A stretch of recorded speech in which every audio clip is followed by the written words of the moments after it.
Hi guys! Good morning! Po! Hayaan nyo na, okay? Huwag na muna kayo mag-usap dyan. Nag-aaway na naman po sila ngayon dito. Sige na. Grabe guys, isang linggo po akong hindi nag-vlog. Pahinga din minsan pag may time, no? Po! Opo. Mag-breakfast po muna kami ngayon before magkanya-kanya na naman. Kaya itong mga batang to may pasok. May trabaho din po tayo ngayon sa anong office po.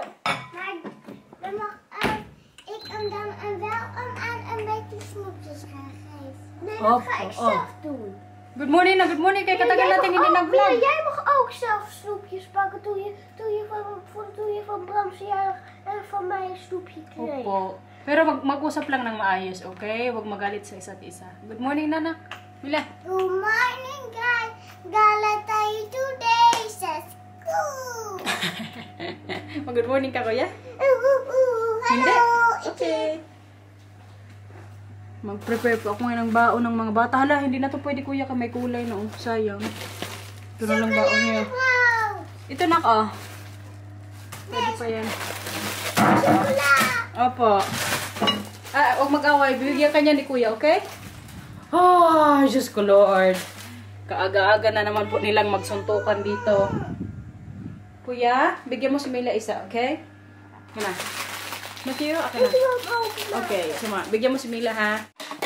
Buhay nanay, guys. Kaya pasensya na naman kayo kay kadami na naman nating absent. Isang linggo ko hindi nag-vlog, guys. Akalain nyo yun. Busy din sa buhay. Anong gagawin ko? Ayun. Palaman pa. Ito yung pinapalaman ko sa kanila. Oh. Chocolate. Minsan butter. Minsan peanut. Dalawa to? Okay. Mom, mama, ito na eh. Okay. Nag-request ngayon si Matthew. Dalawa daw yung tinapay na ipabaon ko sa kanya. Nagkaya na kayo dyan? Malaki na rin kasi si Matthew, guys. Akalain nyo, magsa 7 years old na po siya sa November. Anong gusto mo sa birthday mo, kuya? Anong gusto sa birthday? Ha? Ik wil ook dit vlog zeggen. Ikaw magsabi sa vlog? Come on. Dili mo kayo mag-alas 8 na. Good morning, everyone. Gala tayo today sa school. Tagal tayo hindi nag-vlog, no? Na-miss mo mag-vlog? No. No? Oh, okay. Hindi niya na-miss mag-vlog, guys. Kaya busy din po siya sa kalalaro dito. Labubu. Mga appointment niya. Ngayong araw, alam nyo? May appointment na naman to siya. Invited na naman siya mamaya pagkatapos silang mag-school. Magpaglaro siya sa kaklase niya dati, si Kylie. Po. Opo, mamaya. Kaya may kausap ako dito, okay? Si Mila naman, i-invite naman po niya yung best friend niyang si Liana. Magpunta dito mamaya sa bahay. Ganyan po ka-busy dito sa bahay namin, guys. Kaya hindi din ako minsan makapag-vlog. Kaya abang-abang na lang talaga kung kailan lang kami makapag-vlog. Pero hindi po kami mawawala sa YouTube. Siguro mag-only upload tayo. Alam mo, nasa bakasyon kami. Pero mga ganito siguro mga minsanan. Basta abang-abang lang. Huwag lang kayong mawawala din, guys. Kaya delikado din. Si Matthew daw, guys, may gusto daw sabihin sa inyo. Anong gusto mong sabihin sa kanila na gusto mo sa vlog? Anong gusto sabihin? Labubu. Ha? Labubu. Ay, labubo yung gusto mo sa birthday? Okay. Football. Ikaw naman, anong gusto sa birthday? Football. Football. Football daw yung gustong team ni Mila, guys. Opo, labubo kay kuya. Po. Gele. O sige, wag mong kainin kung ayaw mo. Ilagay mo lang dyan, okay? Er zit snot in mijn neus. Maar wat dan als ik dat dan wel eet? Van een stukje. Dat is heel goed, dan word je sterk Tanggalin van. natin. Dat is heel goed, dan word je sterk van. Kasun kaya tong ano na to? Dat eet je Yellow. altijd. Opo. Di ba ito yung pinaka healthy sa itlog nga, yung yellow? Zeg maar dat ik het altijd Pero eet. naalala ko nung bata din ako, guys. Alam niyo, hindi din ako kain nito. Kumain ako nito dati siguro nung mga medyo high school na. Pero nung elementary parang... Maar lustte jij dat gele ook? Dati nung bata pa si mama sa edad mo. Ayaw din ni mama. Pero, nung natikman ni mama, masarap pala. Kaya kailangan laging itry. So today nga po guys ay Monday. After 2 weeks na wala si Stephanie sa office. Magbalik na siya today. Buti na lang din kay kalaki po ng problema namin ngayon sa sa tariff. Yung sa US nga po ng mga orders. Hindi ko na send yung 2 weeks ago. Kaya curious ako mamaya kung may may solusyon na siya sa problema yan. Kaya wala po ako masyadong na gawang trabaho ng nasa bakasyon din siya. Kaya yun din po yung time na nagka-problema sa office. 2,000 years later. Wala guys! Katatapos ko lang po magtrabaho, wala pa rin pong solusyon sa problema namin doon. Hindi pa rin kayo makasend ng product papuntang US. Naawang ako Stephanie kaya na stress po siya. Kaya hindi din daw niya masyadong enjoy din yung bakasyon. Kaya mag-worry talaga siya guys. Kasi alam nyo, yung sa mga customers niya po, mostly taga-US. So malaking revenue talaga yung mawawala sa amin or sa company niya kapag hindi masolusyonan yung problemang yan. Kawawa good. Naawa lang ako kasi alam nyo ba, buntis din po yan ngayon si Stephanie, 17 weeks siya ngayon. Kaya maawa lang ako kaya naku, hindi ko biro yung niya ngayon, pinagdaan ng company niya. Pero kay kanina may orders naman pa akong na-fulfilled. So sinend ko sa UK ata yun, tsaka yung isa papuntang Czech Republic. Pero kay bahay na nga po tayo, maglinis ako ng konti kay may bisita ngayon dito sa bahay guys. Yung kaklase nga po ni Mila, pagka-out niya, diretso siya ngayon dito sa bahay. Kaya maglaro po sila ni Mila. Si Matthew naman, baka doon sa kaklase niya kapag matuloy yung nila. Yung appointment. May kwento pala ako sa inyo guys. Si Matthew kasi alam nyo, yung pupuntahan niya ngayong hapon, yung dapat yun last week Monday, yung si Kylie, yung dating nga niya pong crush. Paano ba ikwento to? Or paano ba yung tamang term? So si Matthew nga po, nagawa siya ng appointment last Monday, so hindi natuloy. Kaya may nag-invite din sa kanyang isang babae doon sa group nila ngayon, sa group 4, nakaklase niya.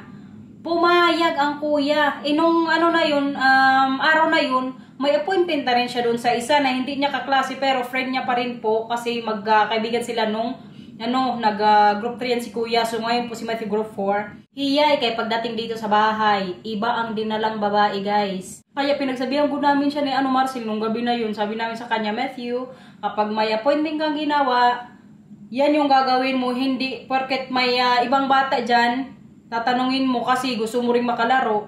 Ang ginawa niya kasi, sinabihan niya daw yung kaklase nga niya o yung dati nga niya pong crush, si Kylie. Hindi ko alam kung nakita ko siya picture ng bata na yan. Pero magandang bata po yun. Tsaka matalino. Kaya nagustuhan ni kuya. Pero dati lang yun ha. Dati lang po niya yung crush. Kaya ngayon, hindi niya na yun crush. Ang sabi na lang sa amin ni Matthew, Mama, sinabihan ko na yan si Kylie na hindi mo na ako makapaglaro sa kanya. Ngayong araw na lang daw. So ngayong week nga, Monday. Di ko alam kung ituloy din mamaya nung batang yun. Kaya sinabihan ko siya, bahala ka ha. Pag hindi ka mamaya, pinapunta ni Kylie sa bahay nila, ibig sabihin niya, nagtampo yan sa'yo. Kasi nga last week, may appointment na sila. Pero napaisip ako, sabi ko, hala ka, tong batang to, delikado pag lumaki. Pinagsabihan ko namin siya na pag may appointment ka na sa isa, o pag ka na dyan sa isang babae, dyan ka na, hindi ka na maghanap ng iba. Pero kaya kwenta ko po yung bakit hindi na naging crush ni Matthew yung ngayon, yung pupuntahan niyang bata or makakalaro niya ngayong hapon pagkatapos nila mag-school. Kasi si Matthew din sinabihan ko guys. Kaya hindi po din siya crush ng crush niya. Tinatanong ko kasi yan si Matthew guys kung may crush sa school, mga ganyan-ganyan. Para sa akin, parang very important din na malaman ko yun sa anak ko ba. Kasi si Matthew magsa 7 years old na Diyan na yung parang mag-start na maghanga-hanga sila. Ako dati parang grade 1, nagkaroon na ako ng crush eh. So yun na nga po. So, nung time na tinanong ko si Matthew, Kuya, crush ka ba ni Kylie nga, na crush nga din niya po dati? Sabi niya, hindi. So, sinabihan ko siya, kung hindi ka crush ng crush mo, wag mo nang i-crush ha, wag ka nang magkagusto doon.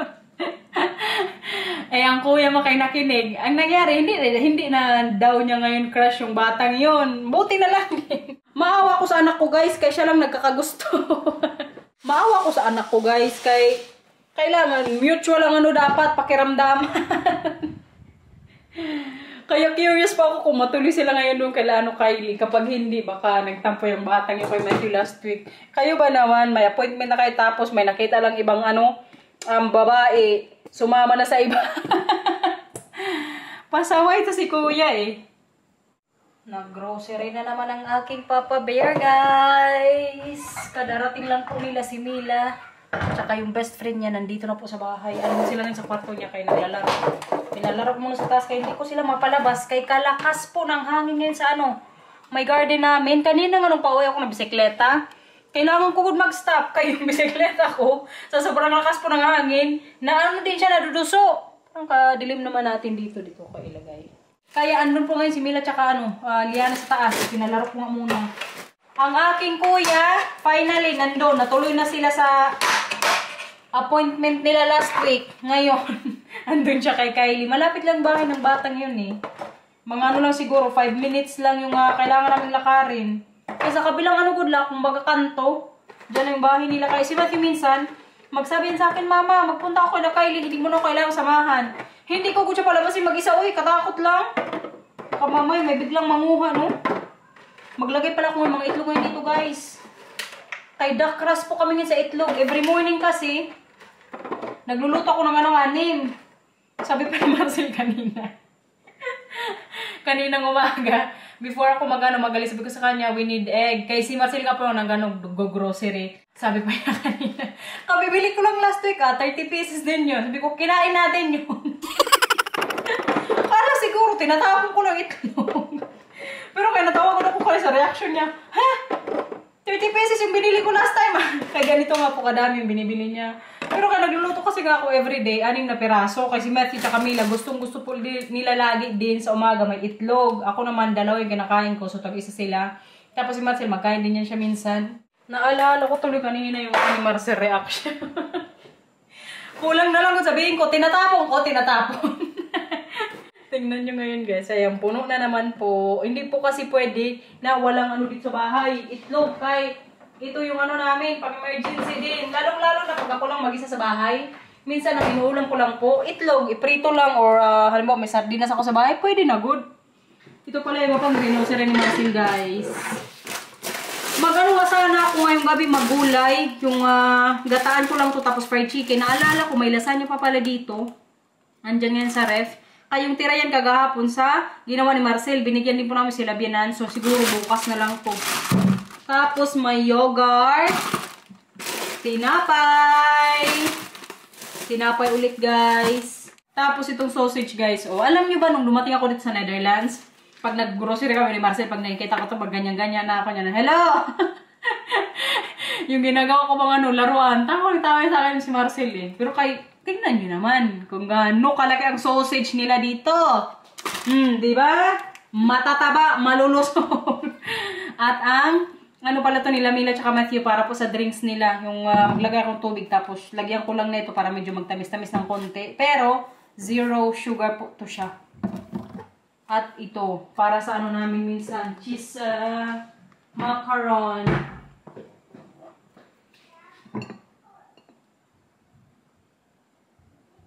Baba na siguro silang dalawa.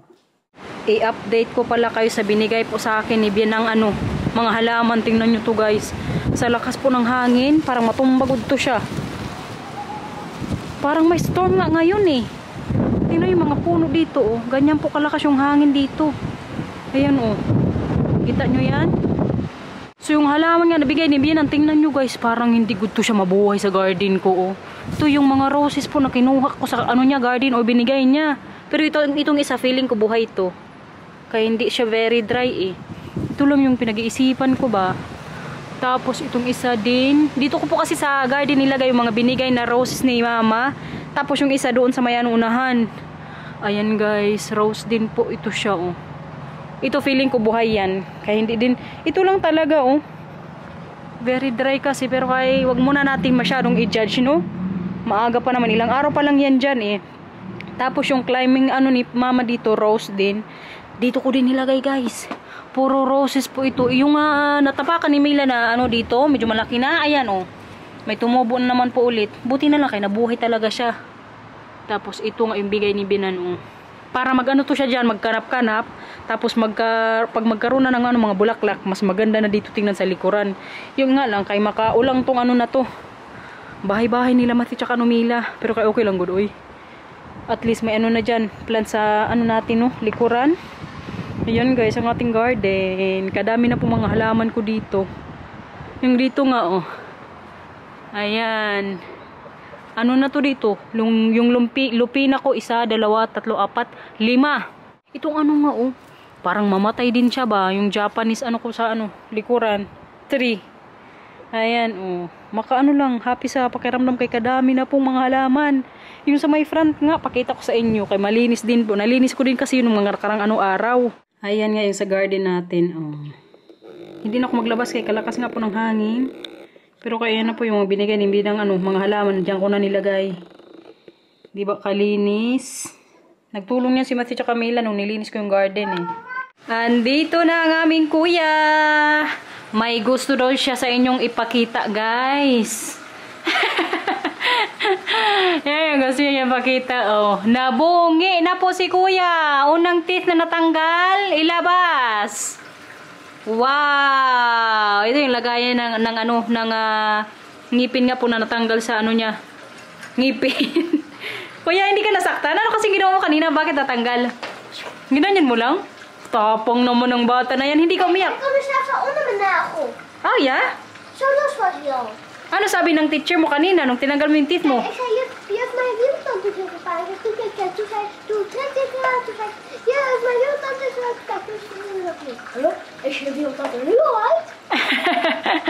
Yeah, dapper or? Nabungi na nga po si ano Matthew. May isa pa nga na malapit na din matanggal. Feeling ko next week yun. Sa mga dating na araw, tanggal na din yun. Kay karukal na din. Sa baba po yung unang ano, natanggalan sa kanya. Ako dati naalala ko yung sa may taas eh. Yung unang naano sa akin na bungi. Inaano ko nga yan ng mga nakarang araw. Alam niyo yung may ulang, ginaganyan ko. Para maganyan ko sana. Ayaw lang ng anong tatay. Antayin na lang daw na matanggal. Nag-search pagod siya sa ano, Google. Pinabasa pa sa akin, huwag mong tanggalin, huwag mong pilitin tanggalin kapag hindi pa ready. Pero kay karukal na gudoy. Nag-printed po pala ako ngayon ng ano dito. Manok, kay mag-fried chicken.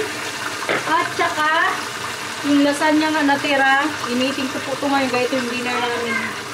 So, busog na naman guys. Nakapag-dinner na po. Maglinis tayo sa kusina. Kay mag-ano din ako. Banana bread.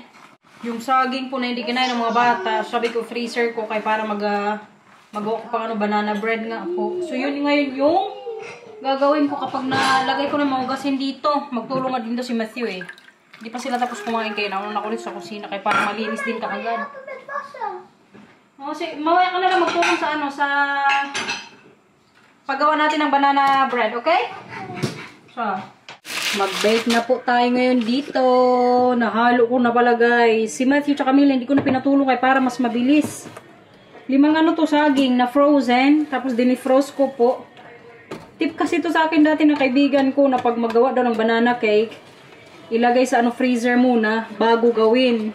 So nung naalala ko, nilagay ko sa ano ref. Tapos kanina lang naalala ko, sabi ko hala kailangan na pala yung mga gawa nga na banana bread. So dito ko po ilalagay 2 at maglagay ako ng ano paper.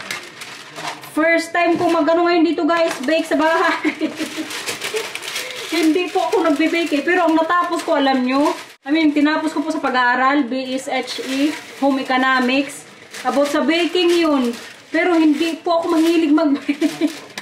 Kadami din kasing ano trabaho guys, pag ganito ano-ano pa, measure. Yung asukal nga, feeling ko kadami ng 157 gram. Ang ginawa ko, 100 lang. Kaya ko po kasi talaga ng masyadong matamis eh. Bahala na mamay, matapsi. Kaya yung mga bata man lang magkain, tsaka ako. Tsaka si Marcy siguro magtikim din yan mamaya. Good luck na lang. Mga 1 hour daw yung ano, yung tagal doon sa oven. Na-preheat ko na din yung oven natin. Kaya, gawin na po natin itong ano. Ito, paano man eh. Kadami ko kailangan hugasan na naman dito. Diba ano ko lang sa dishwasher ng mga pinagkain na namin ngayon. Yung mga ginamit namin sa baking.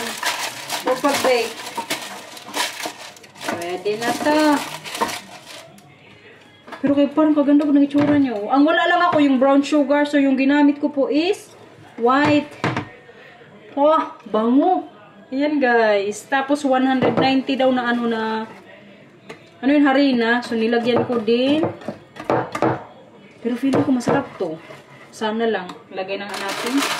First time ko nila dito sa bahay mamay makatikim guys. Ng ganitong pagkain. Mostly kasi niluluto ko lang sa oven, lechon at kasaba. Pero ganito hindi good, oy. Wala ka.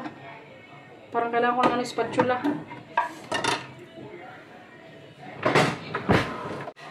May kunting chocolates din po ito. Nilagyan ko itong mga ganito. Ito yung ginamit ko po. Kita ko sa inyo guys. Ayan, ayan Lagyan ko din to siya sa may taas-taas konti. Para may chocolate nga. Kaya hindi ko din po dinamihan yung sugar. Kaya may matamis din na chocolate tayong nilagay. Pagod, uy. Diyos ko, parang mapalpak pa to. So, ayan nga siya ngayon. Tingnan natin mamaya kapag naluto na. Kung magtubo talaga, kay may po din yan siya dyan. May baking soda. Para magtubo siguro. Ay, tsura guys. Buti na lang nalagay na natin. Ang basa na lang siguro itong mga dito pinagamitan ko. Mano-mano lang guys. Kay pinabuksan ko na yung namin dishwasher. Madami talaga kailangan gawin kapag mag-bake. Nagagamit na. Pero kapag maging successful po itong pag-bake ngayon, makamagawa na ako ng banana bread para sa mga bata. Para pag may bisita sila, yun din yung ko pa-snack. Mila, gamit ka ng headphone mo na kay ingay, makaka-copyright si mama. Linisin na naman ang kusina. Kaya nagamit na naman po. Bukas pala guys, magpunta ako kay Inday. May pa-lunch siya. Kaya magkita-kita kami tomorrow. Mga busy na, kaya minsan na lang po kami magbanding-banding. Kami ni Inday, minsan kami kita. Si Fresh kasi kalay ng bahay. Tsaka may trabaho na kasi siya. So minsan, pag kami ni Inday, hindi siya pwede. Lipat ka na sa Liwarden, Day. Para dito na tayo tatlo. Kami po kasi ni Inday guys, dito kami mismo sa capital ng Friesland. Sa Leeuwarden. Kaya malapit lang kami sa city. Nung isang ba yun? Nung nag-work ako hanggang 9 PM, kami ni Inday, nagboralan. Tawag niyan dito. Nag-snacks na kami sa restaurant, inom-inom. Gabi na kami natapos. Siguro mag-alas 12 na yun ng gabi. Pero kay lang sayang time na yun. Maganda din kasi yung ganyan nung may kaibigan ka na malapit lang din kung saan ka nakatira kay para may makausap din ba. Guys, tingnan nyo. Wait lang. Naluto na po ang ating banana bread. Tingnan yung itsura. Wow! Hindi natunaw yung chocolate na nilagay ko po. Pero palamigin ko to siya ng 10 minutes. Tapos ipatikin ko na kay Matthew tsaka Mila. Pwede naman siguro to, uy. Sana naluto sa loob, no? Kaganda ng itsura, guys. Wait lang, i-transfer ko na nga. Hala, parang kaganda nga. Tada! Maka-proud lang nakapag-bake tayo. Sa susunod na mga buwan, baka mag-try pa ako mag-bake ng cake. Kaya baka magawa din ako sa winter, guys. Kaya hindi man tayo makapaglinis sa garden. Ito na lang, gawin natin libangan, no? Pero kay Diyos ko, wala na nung diet. Pag may cake dito sa bahay. Good luck. Try nga natin. Perfect. Dapat pala inisa ko na lang. Kaya para malaki siya. Pero katikman pa din natin. Kuya, Mila? Tikman nyo na?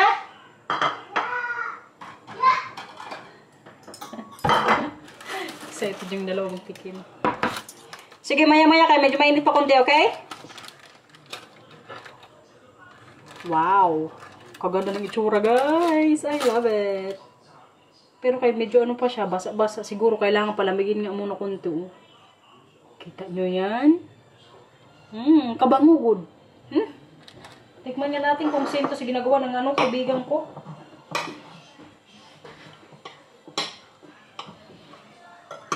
Baka hindi pa tulto, kainit. Mag-ano, kuya, kailangan pa munang paanohin, palamigin. Kaya mainit pa. Dito muna, siguro. 10 minutes daw.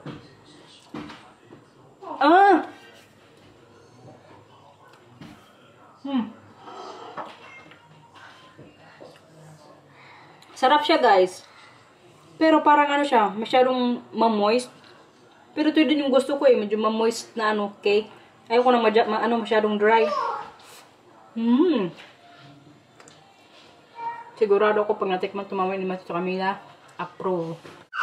Sige nga, tikman na yan. Patingin nga ng teeth muna, patingin muna ng teeth, kuya. Wait lang, Mila, kahit titikman ni kuya, pakita natin sa kanila kung masarapan si kuya. First time ni mama magawa ng ganyan, nak. Sana magustuhan mo. Kagatin mo na lang kasi, wag mo nang anuhin.